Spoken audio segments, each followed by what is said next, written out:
ऐसा कभी एक्सपेरिमेंट किया है कि आपके श्रेष्ठ संकल्पों की एकाग्रता से किसी और की भी भटकती बुद्धि एकाग्र हो जाए, है ना?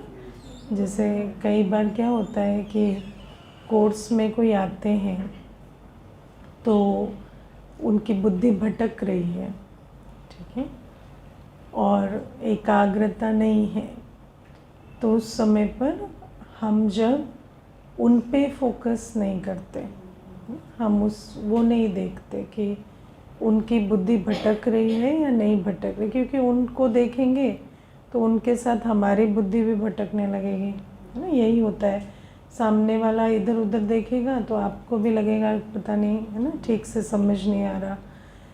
तो अपनी बाबा की याद में जब अपने श्रेष्ठ संकल्पों की एकाग्रता से समझाने लगते हैं तो 5-10 मिनट बाद नोटिस करो तो वो भी ध्यान से सुनने लगते हैं, है ना?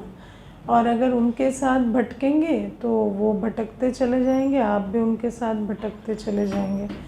इसीलिए जब कोई सामने भी किसी की बुद्धि एकाग्र नहीं है ना, आप श्रेष्ठ संकल्पों की एकाग्रता मतलब ये नहीं कि कोई उसी के प्रति हो, आप अपनी स्थिति में बड़ी एकाग्रता से बड़ी श्रेष्ठ स्थिति में अपनी कार्य करो, या बात सुना रहे हैं तो वो सुनाओ, तो धीरे धीरे उनकी बुद्धि भी अलाइंड हो जाती है। ये प्रैक्टिकल हमारा जो जीवन में अनुभव रहा। तो ये पहली चीज़। फिर बाबा आज हमें कहते हैं तुम रूप बसंत हो, है ना? और रूप बसंत की जो कहानी आती है उसमें इसी प्रकार से दिखाते हैं कि वो रूप बसंत अपने कर्मों से अपना भाग्य बनाने वाले 2 भाई थे, है ना? तो बाबा भी कहते हैं कि तुम रूप बसंत हो, तुम अपने ही कर्मों से, अपनी ही स्थिति से सिर्फ अपना ही नहीं, इस पूरे विश्व का या भारत का भाग्य बनाने वाले बच्चे हो। तो बाबा हमें कहते हैं इसीलिए तुम्हें याद में भी रहना है, तुम्हें ज्ञान रतन भी धारण करने हैं, औरों को भी ज्ञान रतन दान करने हैं, और फिर बाबा कहते हैं तुम्हें भारत का श्रृंगार भी करना है। तो ये जिम्मेवारी बाबा ने हमें दी है, और बाबा हमें रोज़ कहते हैं कि इस जिम्मेवारी को पूरा करने के लिए हमें बहुत सारे कदम उठाने हैं। श्रीमद् बाबा हमें उसके लिए देते हैं। आज बाबा हमें कुछ सावधानियां भी दे रहे हैं, है ना? तो जिसमें पहली सावधानी है कि रोना नहीं है ना? और फिर बाबा उसके लिए हमें सॉल्यूशन भी दे रहे हैं कि पतियों का पति तुम्हें मिला है तो फिर तुम्हें रोना क्यों है ना? तो रोना क्यों आता है? रोना आता है सेंस ऑफ लॉस से, है ना? रोना हमेशा आता है जब आपको कुछ खो गया ऐसा लगता है, जब सेंस ऑफ लॉस की फीलिंग होती है। और सेंस ऑफ लॉस का सबसे बड़ा आधार क्या है? Sense of ownership. अगर आपके अंदर सेंस ऑफ ओनरशिप है किसी भी चीज़ को लेकर, कोई वस्तु को लेकर, कोई व्यक्ति को लेकर, संबंध में, शरीर को लेकर, किसी भी चीज़ के प्रति अगर, या किसी अपने गुण विशेषता है, उसके लिए आपको ये है कि ये मेरा है ना? मेरा गुण, मेरी विशेषता, मेरी पोजीशन, मेरा, ये आत्मा मेरी, या ये चीज़ मेरी।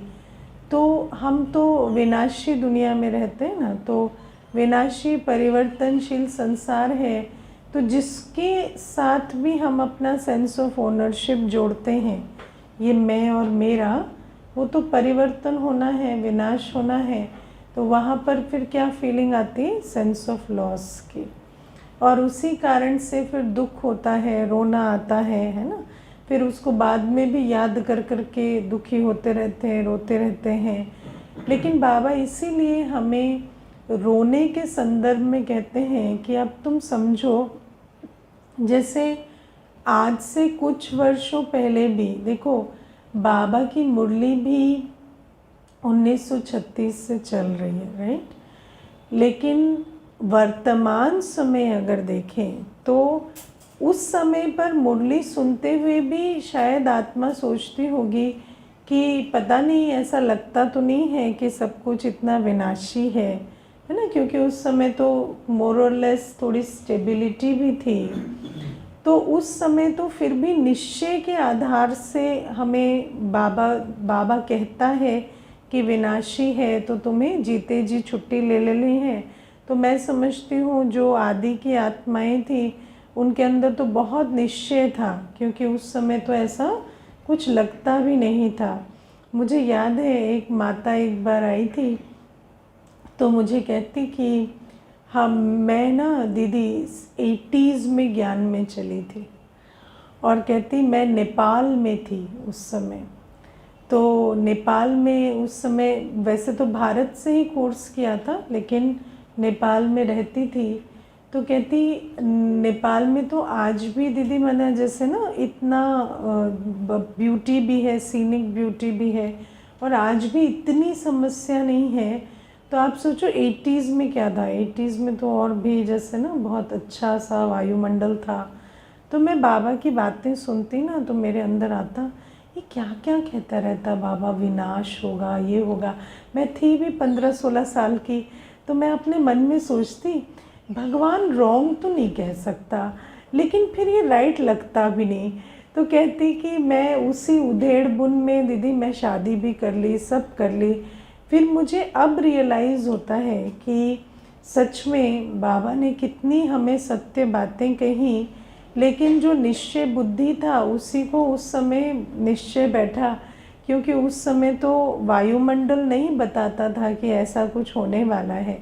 लेकिन मैं समझती हूँ आज तो हम ये नहीं कह सकते कि सिर्फ निश्चय के आधार से, आज तो आपको दिखाई भी दे रहा है, सब कुछ है। तो हम बच्चों को तो जैसे बाबा और ड्रामा दोनों ही एक तरह से प्रूफ दे ही रहे हैं। तो बाबा हमें कहते हैं कि तुम समझो कि अभी ये जो सारी दुनिया है ये विनाश होने वाली है, तो अभी तुम जीते जी छुट्टी ले लो। जीते जी छुट्टी ले लेना मतलब तुम सेंस ऑफ ओनरशिप निकाल दो, है ना। ये मैंपन मेरापन तुम बिल्कुल हटा दो, क्योंकि जहाँ मैंपन मेरापन होगा वहाँ रोना होगा, है ना। वहाँ ज़रूर दुख होगा, रोना होगा। जैसे ही कोई चीज़ बदलेगी हमें लगेगा ये लॉस हो गया, तो फिर उसमें रोने की बात आएगी। और जिन रोया तिन खोया, है ना। जहाँ रोएंगे, हम सोचते हैं जिन खोया तिन रोया है ना, कि खोया है तो रोना तो आएगा ही ना, ऐसा सोचते हैं। लेकिन बाबा कहते नहीं, वो तो वो खोया ही नहीं, वो तो तुम्हारे अंदर ये भ्रम है ना कि ये मेरा है, इसीलिए तुम्हें पाना खोना भी क्या है, माया का भ्रम है। तो पहले माया तुम्हें भ्रम में डालती है पाया, फिर माया तुम्हें भ्रम में डालती है खोया। तो ये जो पाया खोया है ये भी जैसे सुख दुख मान अपमान निंदा स्तुति बाबा कहता है, ऐसे ये पाया खोया भी ये माया का ही जाल है। तो बाबा हमें कहते तुम ज्ञान के आधार से समझो कि ये सब कुछ भी क्या है, छल है माया का। और इस आधार से तुम अभी जीते जी छुट्टी ले लो। जीते जी तुम समझ जाओ कि मैं आत्मा और मेरा बाबा, दूसरा ना कोई। और ऐसे, और बाबा कहते अभी तो इतने लॉसेस है ना, क्योंकि हर चीज़ अभी संसार की वर्तमान स्थिति क्या है, disintegrating force. This is a force of disintegration. Her cheese disintegrate हो रही है ना, हर चीज़ जो बनी बनाई थी जैसे अभी कोलैप्स हो रही है। तो हर प्रकार से आपको जो एक्सपेक्टेशंस है या जो अटैचमेंट है उसको हर्ट होने के बहुत सारी चीज़ें बनेंगे। आज बाबा कहते हैं किस किस का चिंतन करेंगे, किस किस की चिंता करेंगे, है ना, क्योंकि इतनी सारी चीज़ें होंगी। मनुष्य आज दुखी होना चाहे तो उसको एक दिन में 1000 कारण मिलेंगे, है ना। इसीलिए बाबा कहते हैं इस समय पर तुम्हें अपने आप को जीते जी सब चीज़ों से छुट्टी ले लेनी है। और जब हम आत्माएं अपने आप को इस प्रकार से छुट्टी दिलाएंगी, और एक बाबा दूसरा ना कोई, बाबा कहते हैं ना मैं तुम्हारा पति ईश्वर गुरु सब कुछ हो, है ना। वो लौकिक पति पर ले गए, लेकिन बात सारी यहाँ की है। तो जब मैं तुम्हारे साथ बैठा हूँ तो तुमने क्या खो दिया, है ना। हर समय अपने आप को कहो मेरा बाबा तो साथ है ना अभी भी, तो क्या ऐसा हो गया जो खो गया। तो बाबा कहते हैं इस पतियों के पति को भूल जाते हो कि जब सर्वशक्तिवान साथ है, दाता साथ है, तो ऐसा मेरा कौन क्या ले लेगा, है ना। तो बाबा कहते हैं अगर इतना याद रहे तो कभी रोना नहीं आएगा। और रोना माना हर प्रकार से, जो लॉस फील करना, दुखी होना, आँखों से आंसू बहाना, खिजना, है ना, ये क्यों मेरे साथ ही क्यों, ये सब एक्सप्रेशंस ऑफ रोना है। तो वो जो रोना है वो बहुत एनर्जी को डिप्लीट करता है, स्वमान को ख़त्म कर देता है। इनफैक्ट अगर देखा जाए जितनी हम की कमाई है वो चट हो जाती है। जहाँ आप दूसरे पे फोकस किए, जहाँ आप लॉस फील किए, जहाँ आप दुख की भावना में आए, वहाँ आपकी सारी जो स्पिरिचुअल स्ट्रेंथ है वो ख़त्म हो जाती है ना। तो ये बाबा हमें पहली चीज़ बताते हैं। मुझे ऐसा लगता है कि रोने का एक और कारण राइट रॉन्ग में जाना भी होता है ना, क्योंकि हम ड्रामा को नहीं एक्सेप्ट करते और हम राइट रॉन्ग में जाते हैं। क्योंकि मैं अभी कुछ दिनों से जैसे होता है, भाई बहनें अपने अनुभव सुनाते हैं, बातें करते हैं, तो जो मैं ऑब्ज़र्व कर रही हूँ कि जैसे ही आपके अंदर आएगा कि मेरे साथ गलत हुआ, है ना, तो वो जो भावना है वो भी आपको राइटियस रोना,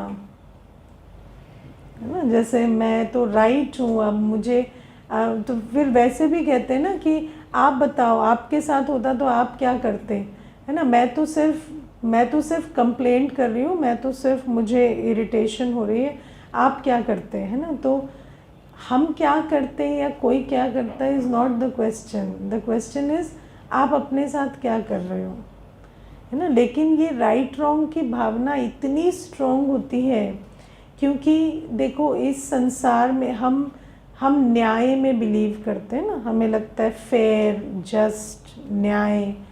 लेकिन देखा जाए तो ये जो कलयुग का समय है, इसमें हम इस पॉइंट ऑफ टाइम पे फेयर, जस्ट और न्याय नहीं कह सकते, क्योंकि 63 जन्मों की कर्मों की गुह्य गति क्या पता है ना। और उस कर्मों की गुह्य गति के आधार से मैं अगर आज कहूँ कि मेरे साथ अन्याय हो गया, मेरे साथ ये हो गया, नहीं, जो कर्मों की गुह्य गति के हिसाब से मैंने दुख लिया तो मेरा नुकसान हुआ। देखो कर्मों की गुह्य गति इतनी इंटरेस्टिंग चीज़ है कि कुछ भी हुआ, अगर आपने फुल स्टॉप लगा दिया तो आपका नुकसान नहीं हुआ। और आज अगर आपने दुख लिया, आप रोए, आप इरिटेट हुए, आप कंप्लेन किए, तो वो हो गया आपका नुकसान। जिन रोया तिन खोया, है ना। इसीलिए राइट रॉन्ग में नहीं जाना। अभी देखो कल भी एक बहन मुझे कह रही थी कि ऑफिस में एक पूरा कैडर है ना, जिस कैडर को लेकर एक डिसीशन हुआ, तो कहती है हम दिल्ली में बैठे हैं, हमें लगता है कि जो पूरे देश में उस कैडर में जो लोग काम कर रहे हैं वो हमें देख रहे हैं कि हम कुछ उनके लिए करेंगे। वो कहती कि इतनी हमने कोशिशें की, लेकिन उस कैडर के लिए जो करना चाहिए था हम नहीं कर पाए। अब दीदी देखो उसमें ऐसे परिवार हैं जिनके छोटे छोटे बच्चे हैं, जिनको अफेक्ट होता है वो डिसीशन, और वो कहती है ऐसे कितनी हंड्रेड्स ऑफ फैमिलीज़ को हम प्रोटेक्ट नहीं कर पाए। और वो बहुत उसको कहते कहते रोने लगी, बहुत बहुत बुरी तरह रोई। और फिर कह रही थी कि मुझे ऐसा लगता है मैं रिस्पॉन्सिबल थी, मैं नहीं कर पाई। तो ये भी क्या है, वही मैंपन तो है ना। आप कहाँ से रिस्पॉन्सिबल हो गए, आप कौन है, हम कोई नहीं है। जो बच्चे गलती करते हैं या बच्चों को कुछ नहीं फेलियर मिलता है, डिफीट मिलता है, इसमें पेरेंट रिस्पॉन्सिबल नहीं। नहीं, देखो पहले इसको समझो कि जब आप जब आपको कर्म करना होता है तो आप अपना कर्म कर रहे हैं, लेकिन आप किसी भी चीज़ के लिए जिम्मेवार नहीं हैं। आपको अपने कर्मों में कोई कमी नज़र आती है। सबसे पहली चीज़, आपका कर्म ठीक है या नहीं वो आप किससे चेक करेंगे? रिजल्ट से नहीं। कर्म ठीक है या नहीं उसका प्रूफ रिजल्ट नहीं है, उसका प्रूफ है ज्ञान, उसका आधार है ज्ञान। आप श्रीमत से चेक करेंगे कि मेरा कर्म ठीक है या नहीं। समझ आए? तो जैसे मैं वो बहन का भी एग्जाम्पल दे रही, तो मैंने उसको पूछा, did you do your best? आपने कोई कमी की? आपने कहीं पे ऐसा हुआ कि आपको लगा हम ये कर सकते थे पर हम आलस किए या हम हिम्मत नहीं दिखाए? तो कहते नहीं, वी डिड आवर बेस्ट। तो फिर जब डिड आवर बेस्ट तो leave the rest. Did our best तो उसके बाद और नहीं है कुछ। उसके बाद तो सिर्फ देहाभिमान और रोना है उसके बाद और कुछ भी नहीं है ना। तो इसीलिए जब हम कोई कर्म करते हैं तो हमें चेक क्या करना है कि ये कर्म ठीक है या नहीं है, वो मुझे श्रीमत से चेक करना है। मुझे बाबा रोज़ समझा रहा है, स्थिति क्या होनी चाहिए, वृत्ति क्या होनी चाहिए, दृष्टि क्या होनी चाहिए, वाणी क्या होनी चाहिए, कर्म क्या होना चाहिए। मुझे कर्म की गति से चेक कर लेना है इस वर्तमान समय मेरा कर्म ठीक था या नहीं था। अगर वहाँ पे कोई कमी है, अब देखो इसमें भी एक बात आती है कि कहीं ना कहीं कमी भी आपको नज़र आएगी, लेकिन उस कमी के लिए हमें गिल्टी नहीं होना है, उस कमी को हमें समझ के आगे चलना है। अब जैसे हमें ही कोई कभी कह देता है कि आपने 5 साल पहले ये चीज़ की, ये आप ऐसे कर लेते, तो हम उनको ये थोड़ी कहते हैं कि नहीं आप गलत कह रहे हैं। हम कहते हैं हाँ, लेकिन हम भी उस समय कम जानते थे, आज हम सीख रहे हैं। जैसे जैसे हम अनुभवी बने तो हमने उन बातों को ठीक किया है। तो हर चीज़ को आपको समझना है कि मानो आपसे कभी कोई जैसे श्रीमत के आईने में आप देखते हैं और आपको पता भी चला कि ये मेरे से ये बात ऐसे हुई, इसको हम इस प्रकार से भी हैंडल कर सकते थे। जैसे आज बाबा यथार्थ हैंडलिंग की बात कर रहे हैं, तो कोई भी चीज़ में अगर आपको ऐसा लगता है कि I could have done it better, तो वहाँ पर आप समझो कि मुझे ये शिक्षा आगे के लिए लेनी है और मुझे आगे ये वाली सेम गलती नहीं करनी ना। मम्मा कहती थी एक गलती 2 बार नहीं होनी चाहिए, बस इससे ज़्यादा कुछ नहीं है। इसीलिए ये जो रोना, ये सब मैंपन है ना। मैं कर सकता था, मैंने नहीं किया। आपको जितनी अक्ल थी उतना आपने किया, अब इससे ज़्यादा तो थी ही नहीं तो करते क्या है ना। इससे ज़्यादा तो थी ही नहीं ना, तो करते क्या। मुझे कोई कहते हैं कि आप आज, मैं बोले आज मैं आपकी बात सुन भी पा रही हूँ क्योंकि आज मुझे 5 साल में अक्ल आई तब तो मुझे उतनी भी अक्ल नहीं थी। तो अभी आप मुझे उसके लिए पूछेंगे तो मैं क्या उत्तर दूँगी? कुछ नहीं है मेरे पास। बट हाँ, I can promise you that I am doing better and I will do better, है ना। इससे ज़्यादा तो हम कुछ नहीं कर सकते। तो इन बातों को हमें समझना होता है, ह्यूमिलिटी रखनी होती है आपको, अपने प्रति भी ह्यूमिलिटी की।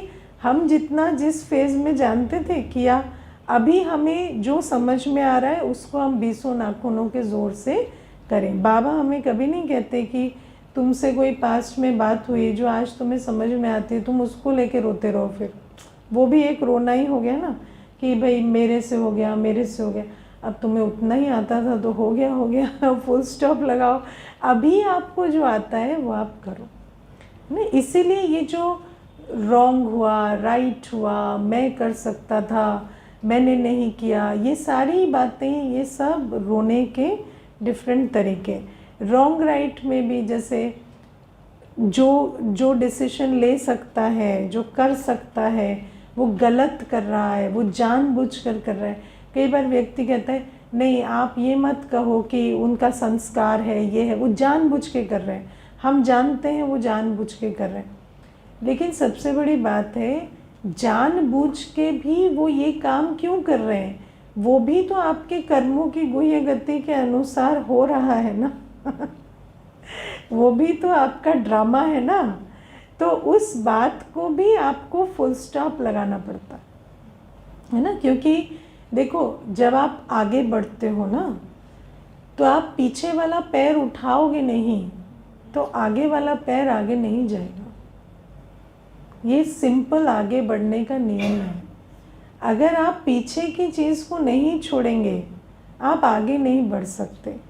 कल मेरे साथ गलत हुआ, इस भावना से क्या हम आज आगे ही नहीं बढ़ेंगे क्या? है ना। तो कल जो हुआ सो हुआ, अब तो मुझे आगे बढ़ना है ना। तो बाबा हमें कहते हैं इसीलिए ये गलत हुआ, इन्होंने गलत किया, इन बातों में भी जाते हैं तो ये भी बहुत बड़ा एक रोने का कारण बन जाते हैं। और रोया हमेशा आंसू बहा के नहीं जाता। रोता व्यक्ति जो है ना, वो अंदर अंदर, even anger can be a form of crying. ये जो इतना खींच होती है, चीखते हैं, ये सब भी क्या है? ये भी तो उसी रोने का ही स्वरूप आता है ना। हाँ हाँ, कई बार हाँ। तो ये सारा जो मेरे साथ हुआ, या विक्टिम प्लेइंग, या दुखी होते रहना, ये सब कुछ क्या है? ये वही रोने का हिस्सा है ना। तो बाबा कहते हैं ये सारा जो रोना है, इसको आप छोड़ना पड़ेगा। हमें रॉन्ग राइट भी छोड़ना पड़ेगा, न्याय अन्याय भी छोड़ना पड़ेगा। हमें इस समय क्योंकि दुख ही होंगे तो हम विश्व कल्याण का कार्य कैसे करेंगे? हाँ, दुख इज अ सिन। देखो, बाबा हमें कहते हैं 3 प्रकार के पाप होते हैं। एक वो जो श्रीमत प्रमाण करना चाहिए वो ना करना, एक जो विकारों के अधीन हम करते हैं जो नहीं करने का है वो करना, है ना। श्रीमत पर ना चलना पाप, विकारों के अधीन कर्म करना पाप, और तीसरा दुख लेना भी पाप। दुख लेना is a clearly distinctive third category of पाप। क्योंकि पाप से क्या होता है? स्पिरिचुअल एनर्जी डिप्लीट होती है। तो दुख लेना इतनी बड़ी चीज है, उससे आप आत्मा किसी काम के नहीं रहते। बाबा हमें कौड़ी से हीरा बना रहा है और हम किसी काम के नहीं रहते, है ना। क्यों? पीछे का दुख उठाया हुआ है ना, इस कारण से दुख उठाया हुआ है। अब आप सोचो, बाबा जो दुनिया बनाने के हमें निमित्त बना रहे हैं, उसका नाम ही सुख धाम है। उसका नाम ही सुख धाम है। उसकी फर्स्ट क्वालिटी ही सुख है। तो दुखी कैसे सुख धाम बनाएंगे? दुखी तो सुख धाम नहीं बना सकते ना। अपने दुख का इलाज नहीं करेंगे तो सुख धाम कैसे बनाएंगे? है ना। बाबा कहते हैं कि देवताओं का तो गुण है सदा हर्षित मुख रहना।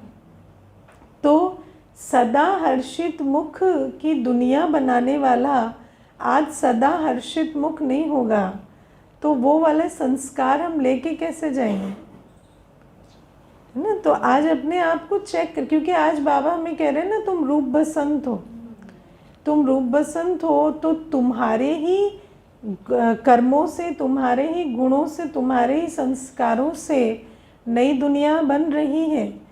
तो उस संसार के निर्माण के लिए आज तो हमें सदा हर्षित मुख रहना पड़ेगा ना। तो सदा हर्षित मुख में क्या बाधा आ रही है? यही सारी चीज़ें आती हैं, है ना। या फिर पुरानी मेमोरीज, जो अभी का दुख है उसको संजो के दिल में रखते हैं, फिर उसको बीच बीच में खोल खोल के भी, देख देख के भी रोते हैं, है ना। फिर सैड सॉन्ग सुनते हैं, फिर उससे वो ट्रिगर होता है। तो कितनी सारी, बाबा हमें कभी कभी मुरली में कहते हैं ना, तुम तो प्रजा बनने की पुरुषार्थ करते हो। तो कभी कभी सुनने से खराब लगता है कि प्रजा बनने का पुरुषार्थ कर रहे हैं क्या हम, लेकिन करते ही हैं, है ना। ऐसे अगर दुख की बातों को स्टोर करेंगे, फिर उसको बीच बीच में ला के देखेंगे, फिर दूसरे को भी बताएंगे कि देखो हम कितने राइट हैं, वो कितने रॉन्ग हैं। तो उससे भी क्या हुआ, अपने दुख को फिर से रिवाइज किया। लेकिन बात सारी ये है कि तुम करने क्या आए थे और तुम कर क्या रहे हो। करने तो तुम ये आए थे ना कि तुम हर्षित मुख रह के सुखधाम बनाओ। तो अगर आप अपने ही संकल्पों को और अपनी ही फीलिंग्स को ज्ञान स्वरूप नहीं बनाएंगे, है ना। हमारे थॉट्स और फीलिंग्स तो नॉलेजफुल के होने चाहिए ना। सुखधाम बनाने वाले दुख के थॉट और फीलिंग क्रिएट करें तो वो तो ज्ञान नहीं है ना। वो ज्ञान है क्या, अपने ही पाँव पे कुल्हाड़ी मार रहे हैं। तो ये पहली चीज़ बाबा जो हमें आज कहते हैं कि हर्षित मुख तो रहना ही होगा। अब आज अपने आप से एक प्रश्न पूछना, मैं सदा हर्षित मुख हूँ, है ना, और सदा स्वतः हर्षित मुख हूँ। मैं और मेरा बाबा हर्षित मुख है, या कभी मुझे ये भी कहना पड़ता है उन्होंने गलत किया लेकिन ठीक है अब हमारा क्या है, तो हम हर्षित मुख रह जाते हैं। वो भी क्या है, वो भी रिएक्शन है, क्योंकि उस बात को मर्ज नहीं किया है अभी, है ना। तो वो भी रिएक्शन नहीं आना चाहिए। तो इतना बाबा हमें आज समझाते। फिर बाबा हमें कहते हैं कि तुम जो नई दुनिया बना रहे हो वो पवित्रता के आधार से बनती, प्योरिटी फर्स्ट है ना। तो जहाँ पवित्रता नहीं तो फिर नई दुनिया कैसे बनेगी। तो बाबा हमें कहते हैं इस समय तुम्हें पवित्रता की एक उंगली का सहयोग तुम्हें देना है ना। और बाबा हमें कहते हैं संपूर्ण निर्विकारी इस समय बनना होगा। मैं कभी कभी ना जैसे कोई कोर्स में आते हैं और जैसे 7 गुण की बात होती है तो व्यक्ति ऐसे ही पूछ लेता है ना प्योरिटी क्या है। मुझे इतनी आज भी 12 वर्षों के 14 वर्षों के बाद में मुझे स्ट्रगल होती है एक अज्ञानी आत्मा को प्योरिटी समझाना इज़ वेरी डिफ़िकल्ट। क्योंकि शायद इस दुनिया में हमें हर चीज़ की झलक दिखाई देती है कहीं ना कहीं, है ना। शांति, प्रेम, सुख, कुछ ना कुछ। जैसे प्रेम के लिए भी आप कह देते हो कभी कभी माँ का बच्चे के लिए प्यार अनकंडीशनल, वो भी प्यार का एक एग्जाम्पल होता है। लेकिन प्योरिटी इस दुनिया में आज प्योरिटी है ही नहीं। तो आप रेफरेंस पॉइंट दो किसको, क्योंकि अभी वो ना आत्मा को समझता है ना बाबा को समझता है। कल ही मुझे किसी ने पूछ लिया तो मैं इतना स्ट्रगल की कि उसको अभी वो एग्जाम्पल कैसे दे प्योरिटी का, क्योंकि ना कोई महात्मा प्योर, ना कोई धर्मात्मा प्योर, कोई भी प्योर नहीं रहा आज, है ना। तो बाबा हमें कहते हैं और वो प्योरिटी तुम्हें अभी उस पवित्रता की दुनिया जहाँ हर आत्मा पवित्र है, वो पवित्रता की दुनिया तुम्हें बनानी है। इसीलिए आज हम पवित्रता को समझ नहीं सकते जब तक हम वहाँ पहुँचेंगे नहीं ना। मैंने फील किया कि प्योरिटी सिर्फ फील की जाती है, प्योरिटी समझी नहीं जाती। प्योरिटी इज़ नॉट इंटेलेक्चुअल, आप उसको इंटेलेक्चुअली समझ ही नहीं सकते। हम भी जब इस यात्रा में आगे आए तो पवित्र बनते गए तो समझते गए, अच्छा प्योरिटी ये होती है, इससे ये होता है, पहले ये नहीं होता था अब ये हो पाता है, ये प्योरिटी है। तो ये चीज़ें भी आपको धीरे धीरे जैसे पवित्र बनेंगे तो समझ में आएगी। वरना आज जब ज्ञान में आए तो कोई कहे कि पवित्र बनो, तो मैं कि क्या अजीब सा, क्या है ये पवित्र, पवित्र तो है ही, पवित्र में क्या है ना। लेकिन बाबा कहते हैं वो जो प्योरिटी की ताकत है या प्योरिटी की वाइब्रेशन है और प्योरिटी से क्या क्या पॉसिबल होता है, वो जैसे जैसे आप आगे बढ़ते हैं, बनते हैं, तभी रियलाइज़ कर सकते हैं ना। प्योरिटी से मुझे लगता है जैसे जैसे प्योरिटी बढ़ती है परख शक्ति बढ़ती है, निर्णय शक्ति बढ़ती है ना। प्योरिटी से आपकी वाणी में, आपकी कर्मों में जोहर आता है, आप जो कहेंगे उसका इम्पैक्ट बढ़ने लगता है।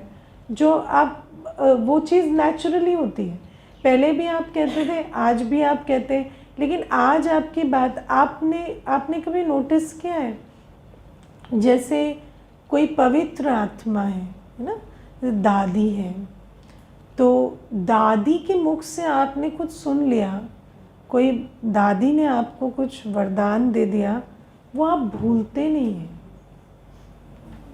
है ना। और हम कितनी सारी बातें, जैसे देखो अच्छी बातें भी तो सुनते हैं ना, लेकिन कभी हमें वो बुद्धि में रहती नहीं है ना। जैसे दुनिया में भी लोग गुड विशेस दे देते हैं, कुछ दे देते हैं, लेकिन वो बुद्धि में धारण नहीं होती। लेकिन पवित्र आत्मा की बात जैसे बुद्धि में धारण हो जाती, इतनी ताकत होती है प्योरिटी में। तो बाबा कहते हैं पवित्रता से तीर लगता है। पवित्रता की जो शक्ति है ना, योग बल और प्योरिटी बहुत लिंक्ड है। तो योगी बनेंगे, पवित्र बनेंगे, तो तीर लगता है। आप कोई भी बात कहेंगे उसका तीर लगता है। आपको परख शक्ति, निर्णय शक्ति, आउट ऑफ द ब्लू आपको ऐसे एक संकल्प आएगा, आप वो करेंगे और वो एकदम से आपको लगेगा दिस टर्न द टेबल, वो सारी चीज़ इससे हो गई। वो आप करेंगे भी नहीं, वो आपको जैसे वो हो जाता है।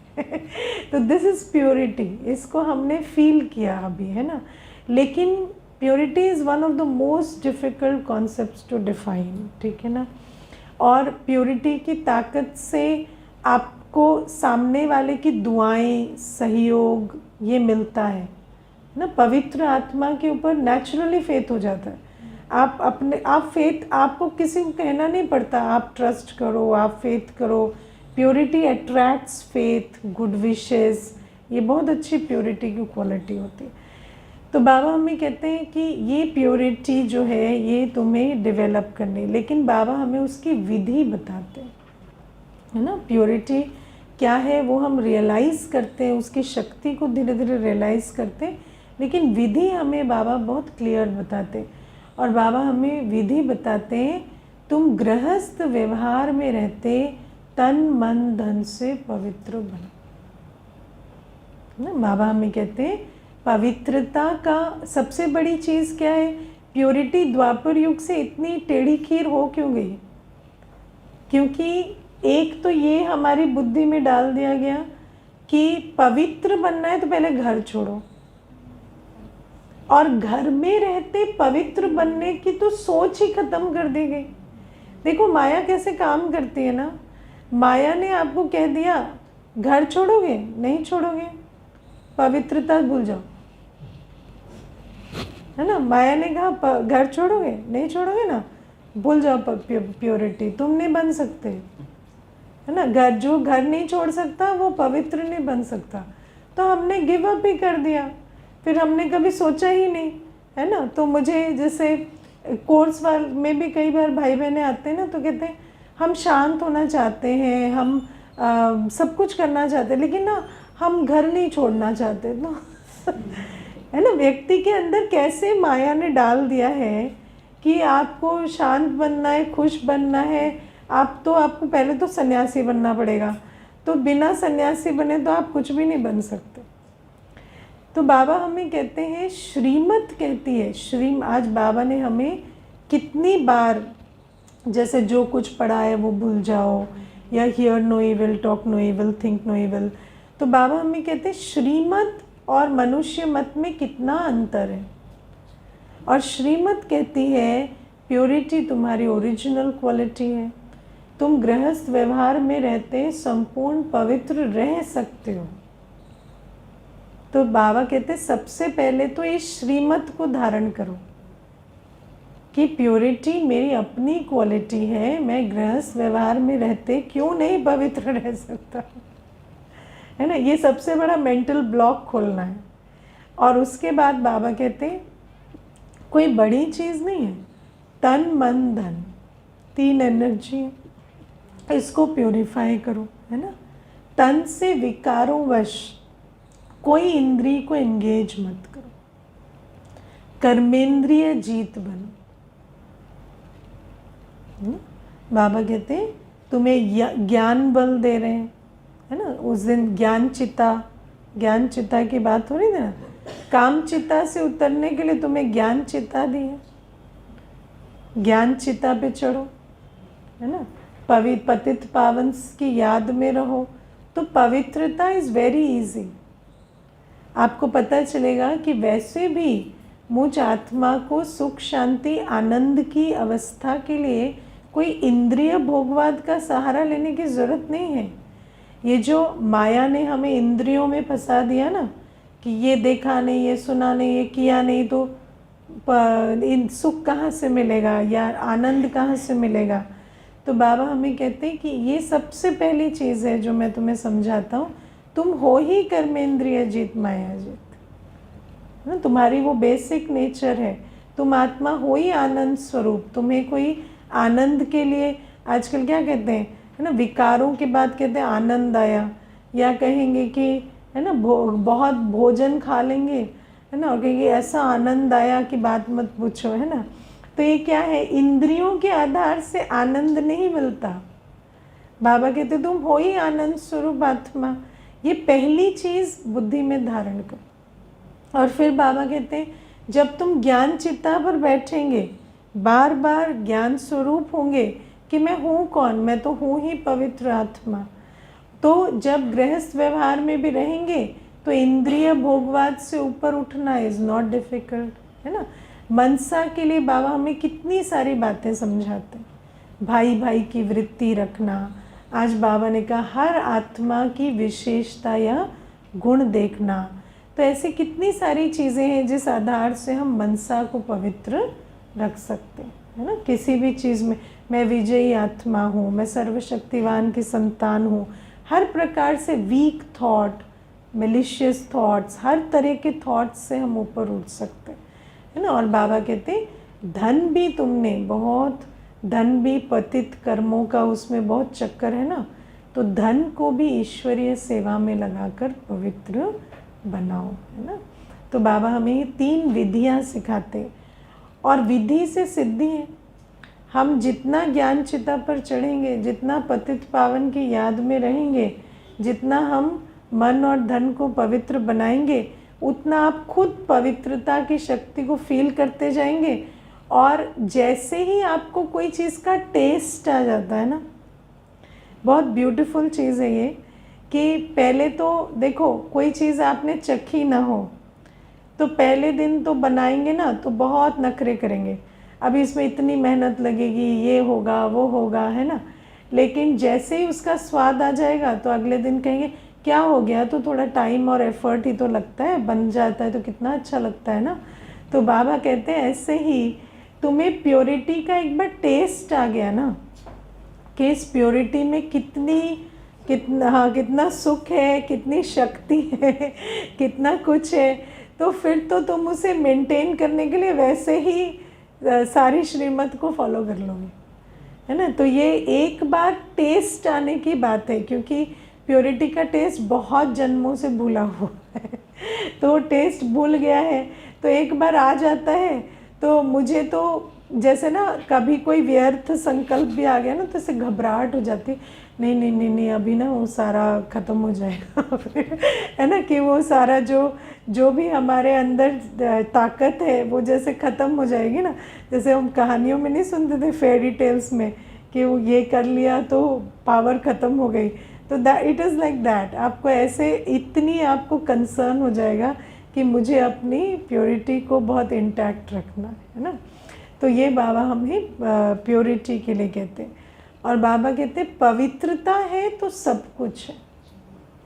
फिर तुम प्योरिटी से तुम मंगता से देवता बन गए, फिर तुम्हें सुख शांति कभी मांगनी नहीं पड़ेगी, वो नेचुरली तुम्हारे पास आएगी, है ना।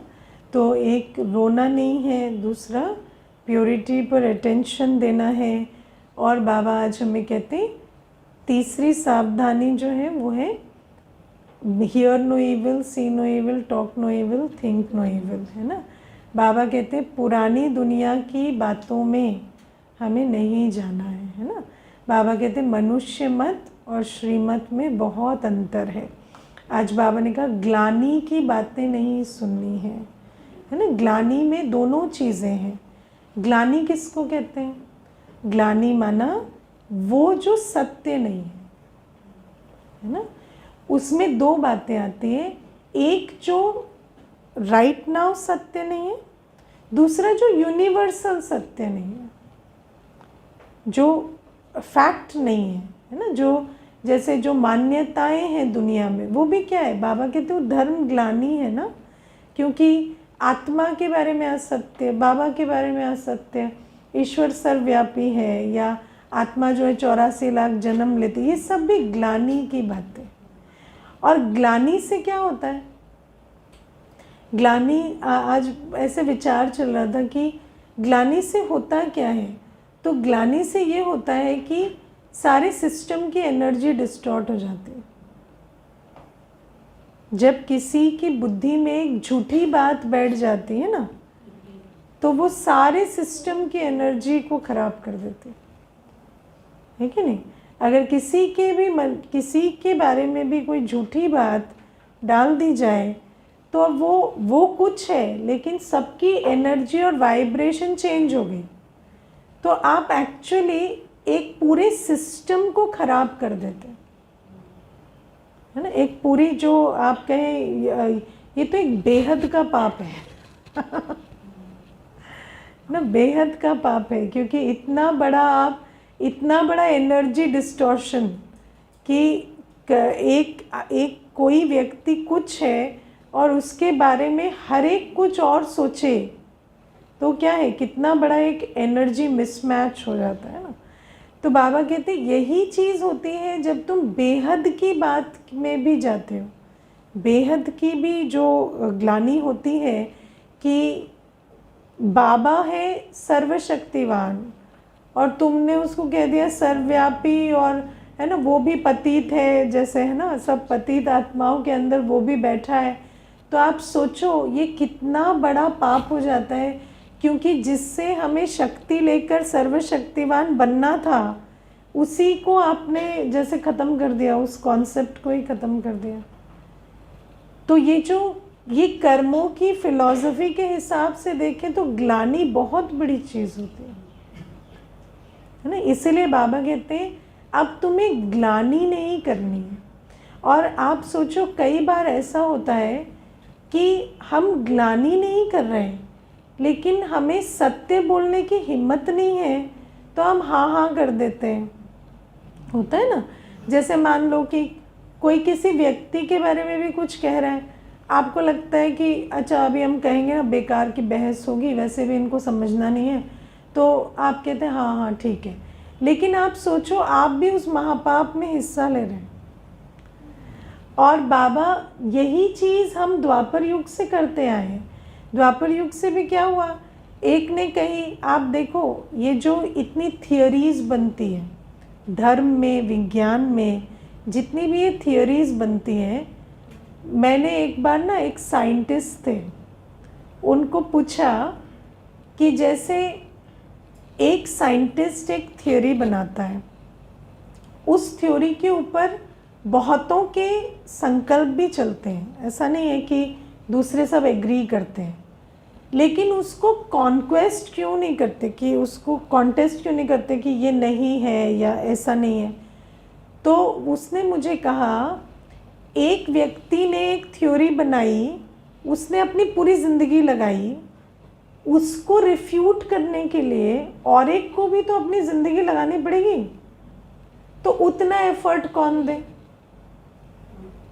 तो इसीलिए जिसने मेहनत करके एक थ्योरी बना दी वो चलती है, ठीक है। तो आप सोचो झूठ क्यों फैलता है, सच वाले लेजी हैं, सीधी सी बात है ना। तो बाबा भी हमें कहते हैं कि जैसे तुम अगर अपने 20 नाखूनों का जोर नहीं लगाएंगे, जैसे अभी देखो कोई कहता है भगवान सर्वव्यापी है, आप ऐसे कैसे कह सकते हैं, ऐसे हम भी चुप हो जाते हैं कि भाई अभी ये ना बहुत ही शोर मचाने वाला लग रहा है, तो नहीं। पर अगर आप 20 नाखूनों का जोर नहीं लगाएंगे तो ये बात ऐसे ही फैलती रहेगी,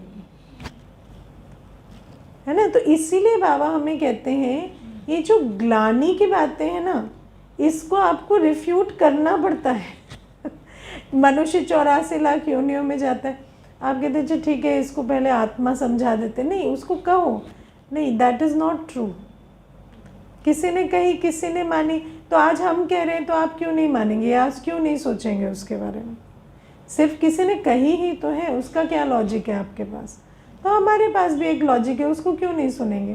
बैठ के सुनो, है ना? तो कहना पड़ेगा, नहीं कहेंगे तो कैसे चलेगा, है ना? तो बाबा हमें कहते हैं कि ग्लानि की बातों को अगर आप खंडन नहीं करेंगे तो वो जो बात है वो वैसे ही चलती चली जाएगी, है ना? इसीलिए जब आपको कोई बात ठीक नहीं है, जो ज्ञान सम्मत नहीं है, या किसी आत्मा के बारे में भी कोई बात हो रही है, अगर वो बात ठीक नहीं है तो उस बात को आप कहो, है ना? तो इसीलिए बाबा हमें कहते हैं ये जो hear no evil, talk no evil नहीं, हियर नो इविल भी, जो सत्य नहीं है वो ग्लानि है, और जो ग्लानि है उसको हम अगर सुनते भी हैं वो भी पाप है, कहते हैं वो भी पाप है ना? सोचते हैं वो भी पाप है, और देखते हैं वो भी पाप है ना? इसीलिए बाबा हमें कहते हैं ये जो बेहद में भी जो धर्म ग्लानि हो रही है, जितनी भी झूठी बातें हैं आत्मा के बारे में, आत्मा निर्लेप है, आत्मा निर्लेप है, आत्मा निर्लेप है तो व्यक्ति करप्शन से डरेगा क्यों? डरेगा? उसने मर जाना है, आत्मा ने चले जाना है, शरीर ने जल जाना है, पाप कहाँ है? पाप का तो कोई लेखा जोखा ही नहीं है, और जो जिंदा है वो तो पाप से एंजॉय करते दिख रहे हैं, तो कैसे ये बातें खत्म होंगी?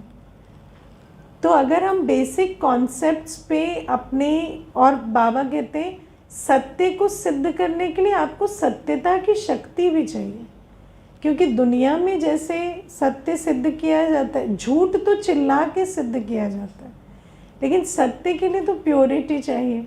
तो फिर अपनी एनर्जी पे भी काम करना पड़ेगा, क्योंकि नहीं तो जैसे झूठ फैल रहा है ऐसे झूठ फैलता रहेगा, और फिर आप उसको सिद्ध कैसे करेंगे, है ना? कई बार कहना पड़ता है, कई बार करना पड़ता है, अपने पाथ पर टिके रहना भी एक सत्य की निशानी है ना? तो ये बातें आज बाबा हमें कहते हैं। ओम शांति।